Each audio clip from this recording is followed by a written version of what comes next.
What we have here is a Hobart D340 220 volt single phase. I'm just going to do a quick run video on it. This is the lift handle model D340. Come over, you're going to make sure your timer's on. Start at first gear.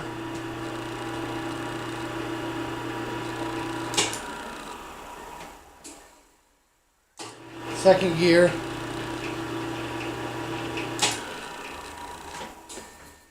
And then your high gear, third gear. Now this unit has a shift safety switch, so if you try to shift it while it's running, it'll cut the machine off, protects the transmission. And also your timer, you can turn it to hold, and it'll click where it runs non-stop without having to use the timer. Or if you turn your timer off, it'll turn the machine off. Thank you.